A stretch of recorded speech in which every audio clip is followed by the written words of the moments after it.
Greetings, fellow bookworm. Jean-Claude here to talk about the month of October. So I'm just going to do a quick wrap up of the books I read last month, essentially.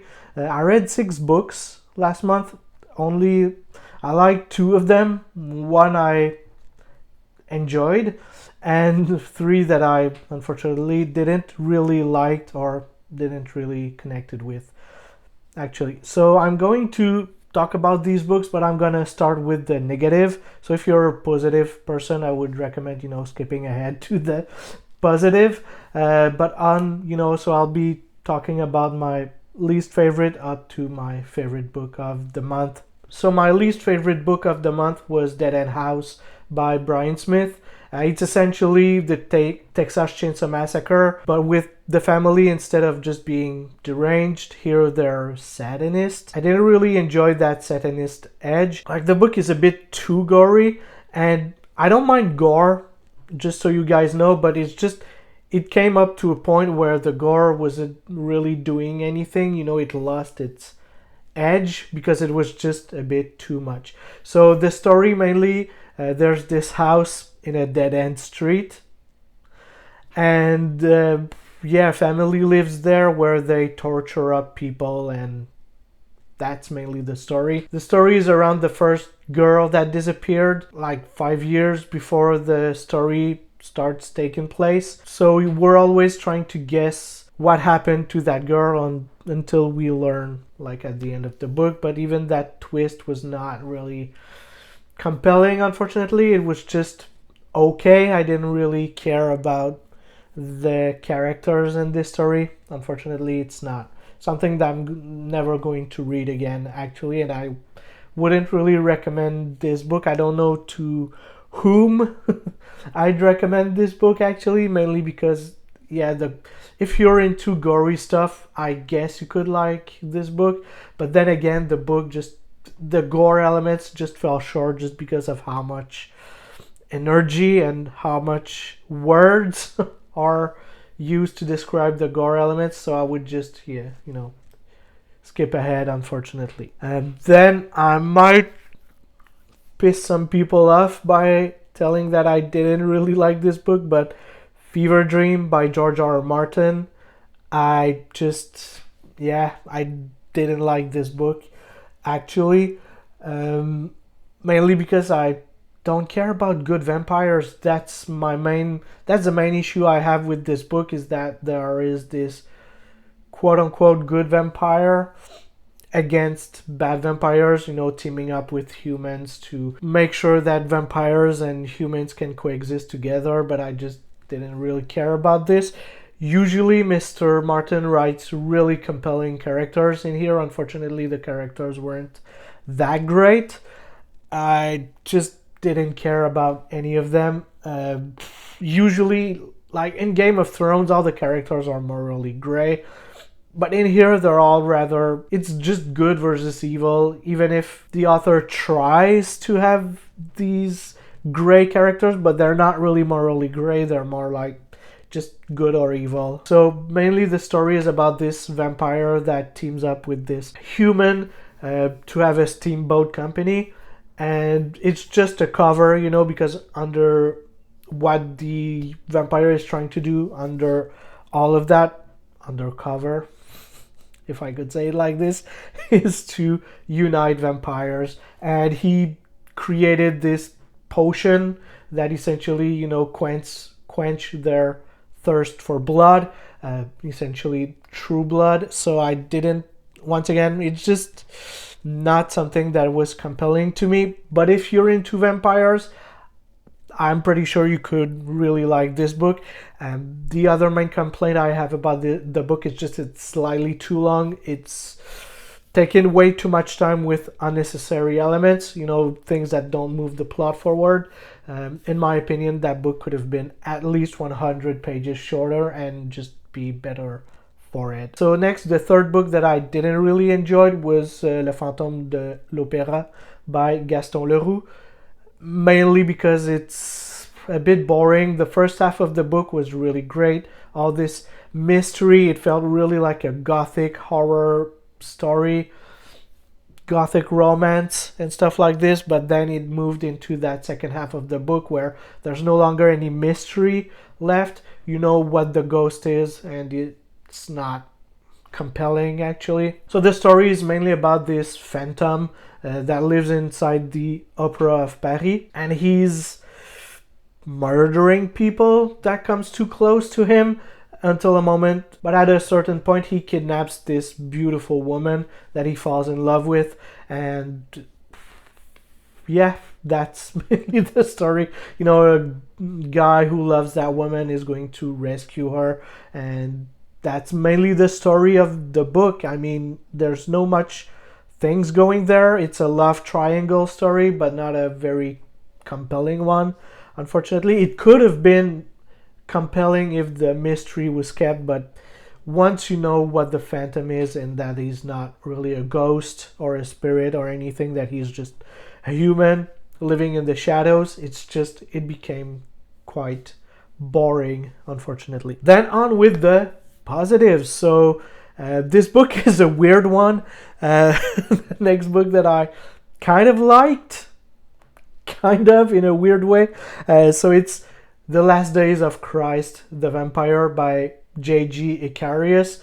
I'm saying it's a weird book because it's not a good book. It's an uneven book. It's badly written and all of that, but it's so much fun. I mean, I had so much fun reading this book just because, you know, Jesus is a vampire. One thing I kind of hoped that Mr. Martin would expand on in Fever Dream was that at one point in the book there's this aspect of religion being based on vampirism and stuff like this. So I wanted to read something where Jesus was a vampire, and that's it. You know, the book is essentially just that. Jesus is still alive and he's a vampire, and you have this secret society. So this secret society is made up of vampires or vampires enthusiasts also, weirdly. But yeah, the story is mainly this. There's this guy, this teacher that just burst out. You know, at one point he's seeing a preacher preaching to some kids, and he's like, Jesus is a vampire. And then he comes into this story and all the plotting to kill this dude because he's not supposed to know that Jesus is a vampire, and that religion is just a facade for them killing off people and being vampires and everything. It's, as I said, badly written. It's really uneven. The story jumps around, you know, there's nothing is clear in that book, essentially nothing. The action isn't clear. There's not much going for it. I'm not selling this book correctly, but it's so much fun, believe me, just because Jesus is a vampire. Essentially, it's really great. I wish that there's more book, you know, getting on this topic of vampirism, religion, you know, religious book, but kind of against religion. If you're aware of any, let me know, because I want to read more about this kind of stuff. Essentially, it's something that I didn't know I would enjoy, but I kind of wished Fever Dream would be like this, and just reading The Last Days of Christ the Vampire is something that I really enjoyed, even if it was not a good book. The next book, I really enjoyed this book actually. It's one of the greatest horror book ever written, but The Exorcist by William Peter Blatty is really great. I don't know what I could say about this book that has not been told before, but yeah, it's really a great book. It's the book that started all these possession stories. I really enjoyed it. It's really well written. You know, there's no other book like this. All the others that attempted to do that was not as great as this book, mainly because it's so compelling. The fact that it's a little girl being possessed is really a compelling story, one that, once again, I really enjoyed. The movie is equally as great as the book, in my opinion. So I would recommend, you know, reading the book, go watch the movie. Both of them are really great and still really scary to this day. The story of The Exorcist, if you don't know, it's about a little girl that plays with a Ouija board and gets possessed by a demon. And at one point, after trying everything, the mother of the daughter is hiring priests to conduct an exorcism of her little girl, essentially. It's really good. The build up to The Exorcist is so good, so well done. I'd recommend, reading the book and watching the movie once again. Next up, we've got The Auctioneer by Joan Sampson.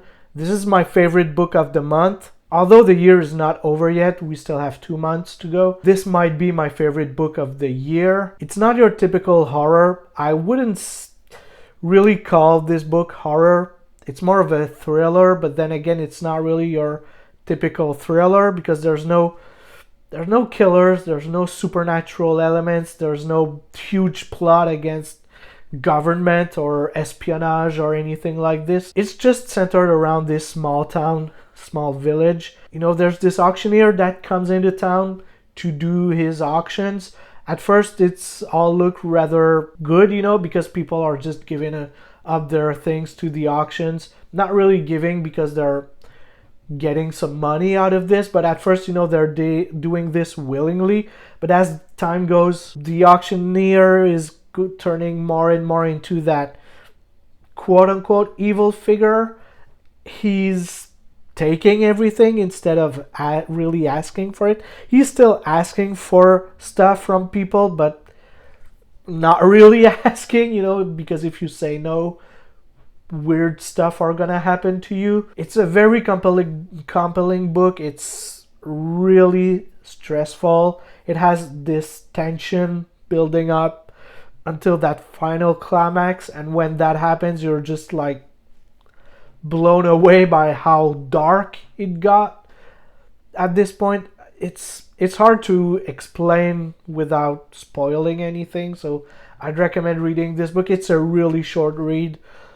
One of the best book I've read ever. Even it's just so good. I'd recommend reading this book. Truly, it's one of the greatest book I've read this year. It might be my favorite book of the year, actually.